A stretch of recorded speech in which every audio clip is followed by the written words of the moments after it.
51ನೇ ಕೀರ್ತನೆ. ಪ್ರೀತಿ ಸ್ವರೂಪನಾದ ದೇವರೇ, ನನ್ನನ್ನು ಕರುಣಿಸು. ಕರುಣಾನಿಧಿಯೇ, ನನ್ನ ದ್ರೋಹವನ್ನೆಲ್ಲ ಅಳಿಸಿಬಿಡು. ನನ್ನ ಪಾಪವನ್ನು ಸಂಪೂರ್ಣವಾಗಿ ತೊಳೆದುಬಿಡು.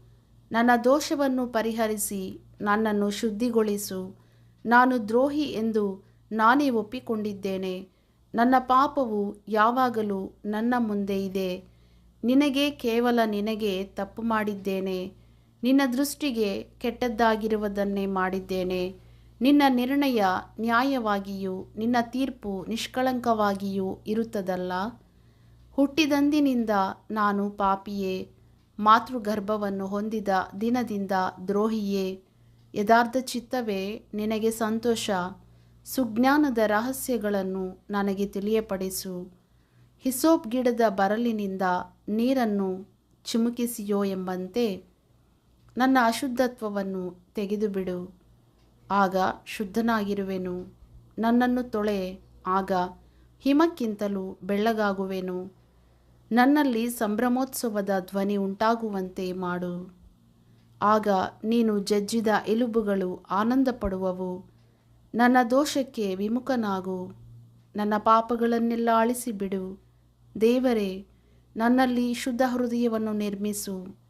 ನನಗೆ ಸ್ಥಿರಚಿತ್ತವನ್ನು ಅನುಗ್ರಹಿಸಿ ನನ್ನನ್ನು ನೂತನಪಡಿಸು. ನಿನ್ನ ಸನ್ನಿಧಿಯಿಂದ ನನ್ನನ್ನು ತಳ್ಳಬೇಡ. ನಿನ್ನ ಪರಿಶುದ್ಧಾತ್ಮವನ್ನು ನನ್ನಿಂದ ತೆಗೆಯಬೇಡ. ನಿನ್ನ ರಕ್ಷಣಾನಂದವನ್ನು ನನಗೆ ತಿರುಗಿ ಅನುಭವಿಸುವಂತೆ ಮಾಡು. ನನ್ನಲ್ಲಿ ಸಿದ್ಧ ಮನಸ್ಸನ್ನು ಹುಟ್ಟಿಸಿ ನನಗೆ ಆಧಾರನಾಗು. ಆಗ ನಿನ್ನ ಮಾರ್ಗವನ್ನು ದ್ರೋಹಿಗಳಿಗೆ ಬೋಧಿಸುವೆನು. ಪಾಪಿಗಳು ನಿನ್ನ ಕಡೆಗೆ ತಿರುಗಿಕೊಳ್ಳುವರು. ದೇವರೇ, ನನ್ನ ರಕ್ಷಣಕರ್ತನೇ, ಪ್ರಾಣ ಹತ್ಯದ ಅಪರಾಧದಿಂದ ನನ್ನನ್ನು ಬಿಡಿಸು. ಆಗ ನನ್ನ ನಾಲಿಗೆಯು ಉತ್ಸಾಹದಿಂದ ನಿನ್ನ ಸತ್ಯಸಂಧತೆಯನ್ನು ಕೊಂಡಾಡುವುದು.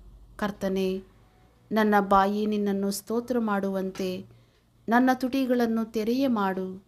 ನಿನಗೆ ಯಜ್ಞಗಳಲ್ಲಿ ಅಪೇಕ್ಷೆಯಿಲ್ಲ, ಇದ್ದರೆ ಸಮರ್ಪಿಸೇನು.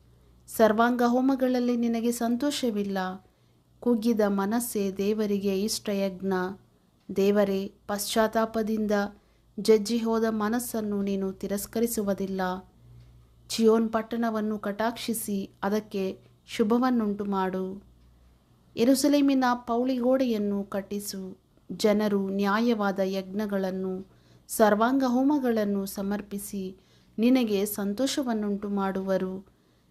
ನಿನ್ನ ಯಜ್ಞವೇದಿಯ ಮೇಲೆ ಹೋರಿಗಳನ್ನು ಸಮರ್ಪಿಸುವರು.